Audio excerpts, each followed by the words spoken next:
As the market is changing, I'm sure many of you are trying to figure out exactly what it is that you need to do to stand out as a real estate agent. What's going on, everyone? I'm Loida with Team BC, and in this channel, I share with you everything that you need to know in order to succeed and level up your real estate business. So today I'm going to share with you 5 different ways for you to stand out in real estate. First, let's begin by you being very knowledgeable when it comes to your specific market. Take a look at how many homes are currently available, how many went under contract in the last 30 days, how many actually sold and closed in the last 30 days, what the average days on market is, and also what the average price in your area is.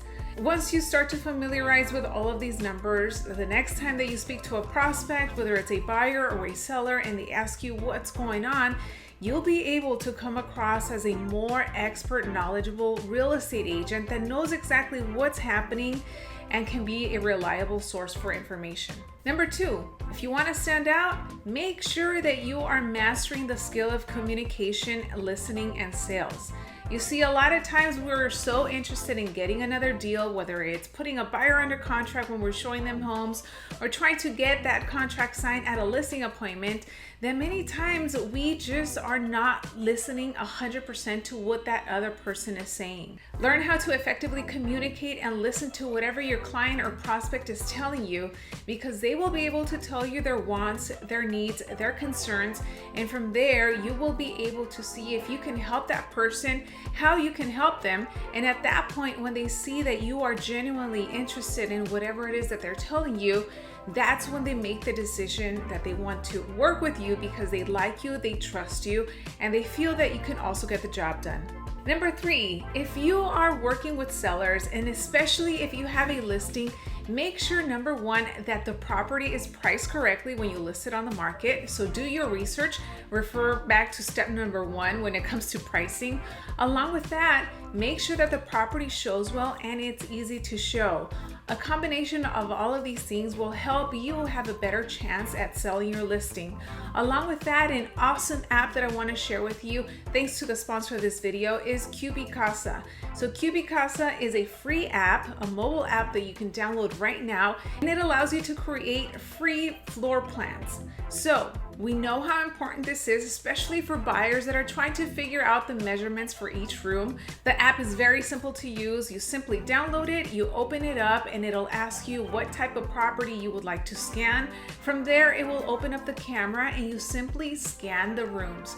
It might take 10 or 15 minutes, and the turnaround time for you to receive the actual floor plan is going to be a couple of hours.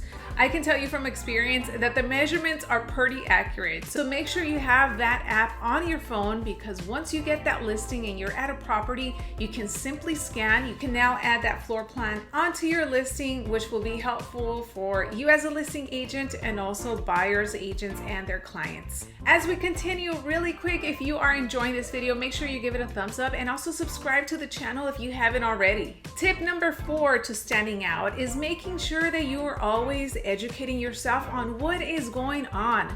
We have heard the word recession. We have heard that the market is changing. We're seeing so many different things going on in comparison to how it was last year and 2 years ago. So you as a real estate agent, if you want to come across as knowledgeable and as an expert, make sure that you're staying up to date on what's going on. When it comes to interest rates, have conversations with the lenders that you work closely with so that they can share with you exactly what's happening, what changes they are seeing with programs, what is now available or what is perhaps not available.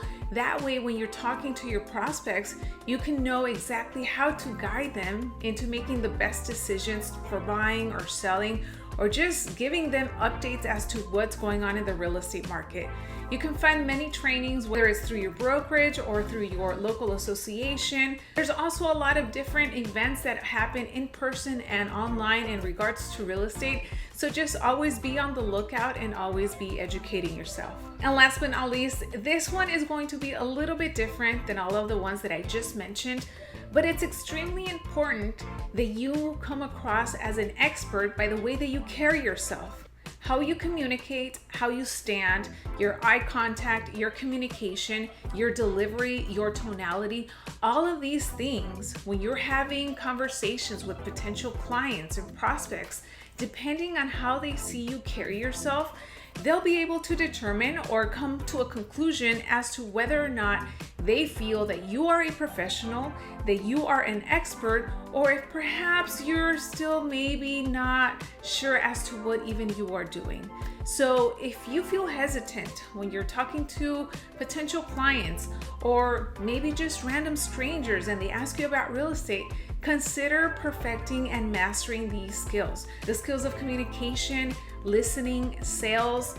All of this will give you confidence, and once you have that confidence, you'll be able to have much better conversations, and that'll give you that boost that you're looking for to be that expert real estate agent. So all of the 4 points that I recently mentioned, along with this one, is what's going to really allow you to come across as an expert real estate agent in the eyes of a potential prospect or a stranger that's meeting you for the first time. For more tips on how to be successful with buyers and sellers, make sure to check out these 2 videos right here. If you enjoyed this video, once again, make sure that you like it and subscribe to the channel.